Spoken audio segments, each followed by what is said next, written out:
2시간 전에 마감한 트레이더가 생생하게 전하는 글로벌 마켓 리뷰 델타 원입니다. 오늘은 미국 시장이 참 놀라운 모습을 보여줬죠.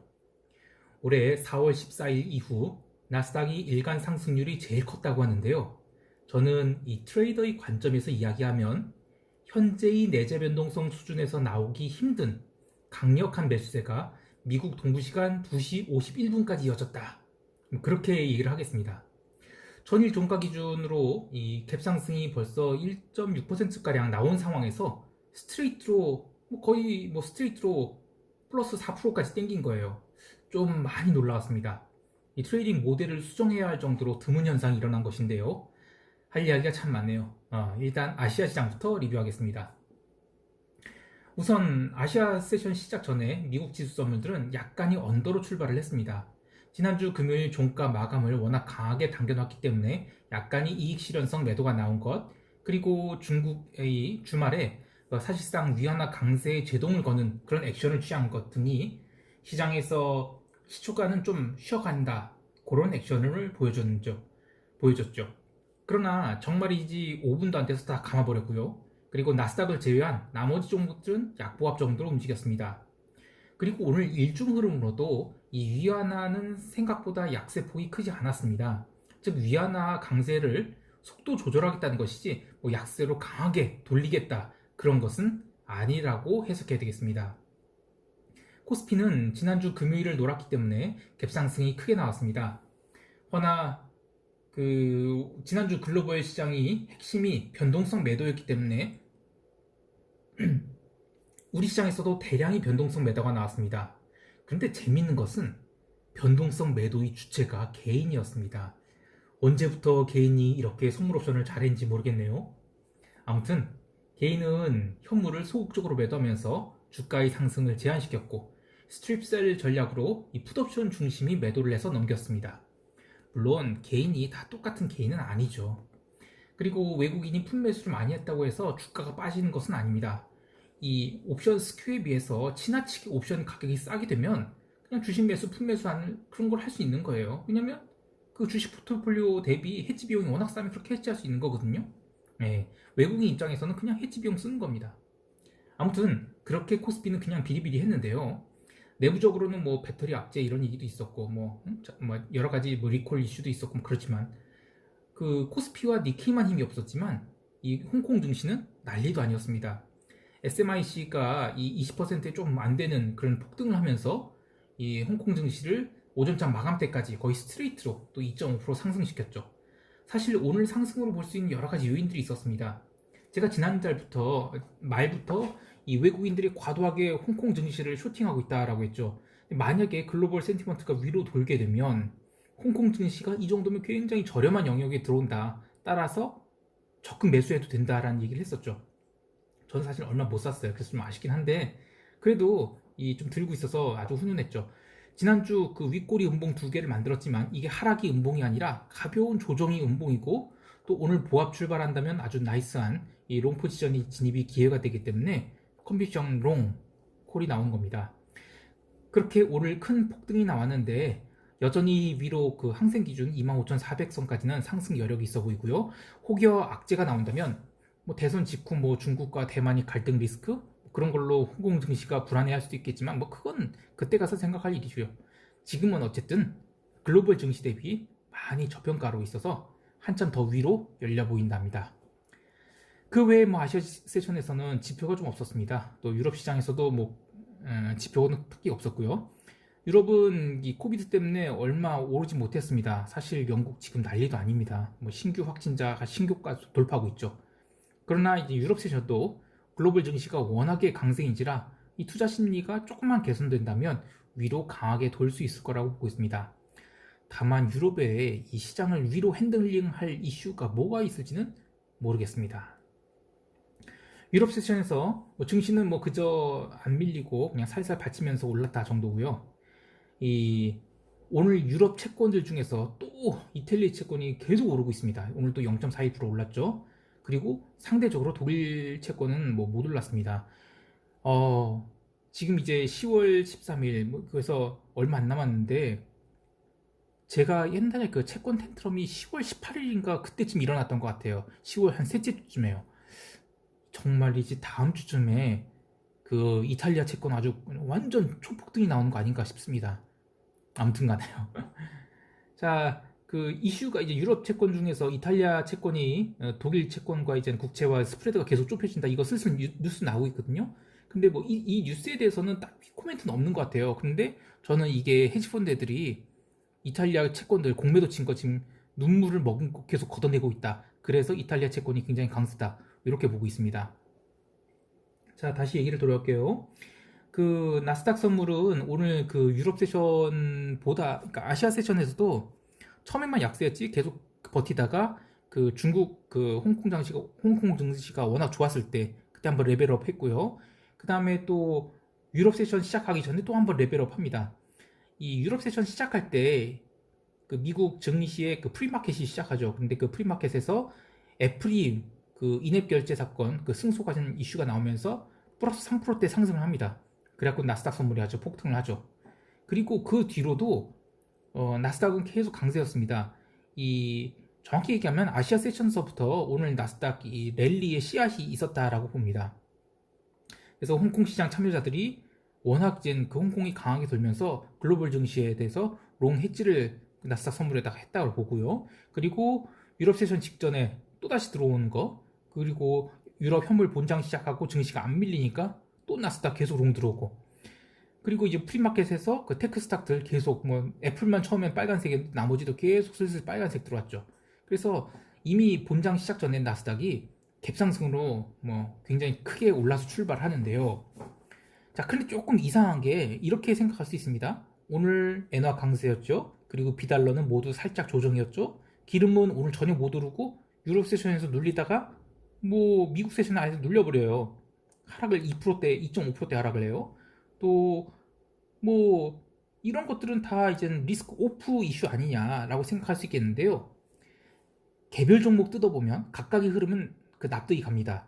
자, 무슨 엔화 강세가 어떻게 봐야 되냐면 그간 이 비달러가 계속 반등할 때 엔화는 리스크 온 분위기가 워낙 강해갖고 지난주 목요일까지 엄청 눌렸었어요. 그러니까 이 비달러 바스켓 내에서 엔화는 상대적으로 너무 약세였던 겁니다. 그래서 금요일날 살짝 올라오고 오늘 또 올라와서 그냥 비달러 바스켓 내에 자기 자리를 찾은 정도지 오늘 엔화가 오른 게 뭐 리스크 오프라서 엔화가 오른 것 아니다라고 할 수 있습니다. 또 기름 같은 경우에는 뭐 제가 뭐 잘 관심은 없기도 하지만 이 텍사스 허리케인도 뭐 더 이상 위협 안 되고 또 노르웨이 파업도 마무리됐다고 하면서 이 브렌트가 뭐 유럽 시장 내내 약세였죠. 그리고 이제 미국 본장 시작하고 나서 얼마 안 있어서 기름이 강하게 불어졌습니다.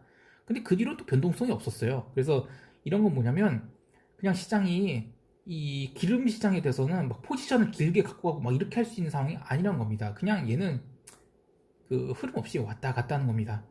뭐 리비아의 증산 이슈도 있는데요. 뭐 어쨌든 간에 기름은 좀 쳐다보지 않는 게 좋겠습니다. 아무튼 그래도 오늘 나스닥이 이 정도로 오를 일은 좀 아니었는데요. 왜냐면 이 미국 시장이 계속 강세를 보이는 동안 유럽은 생각보다 얼마 오르지 못했기 때문이죠. 자, 미국 세션 좀 얘기를 하면 그 나스닥이 인트라데이 파워미터, 제가 개인적으로 본 지표이긴 한데 올해 들어서 가장 강했습니다. 이 지표의 특징이 뭐냐면 이 내재 변동성을 고려한 지표입니다. 그래서 내재 변동성이 이 정도일 때 이런 매수의 흐름이 나온다는 것은 저희 트레이딩 경험상 제가 한 10년 넘겠지만 거의 없었던 것 같아요. 하여튼 굉장히 놀랍습니다.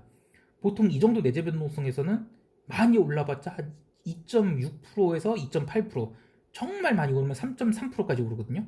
3.2에서 3.3. 그런데 물론 그래서 이제 변동성이 오늘 빠지다가 더 이상 안 빠지기도 해요. 예.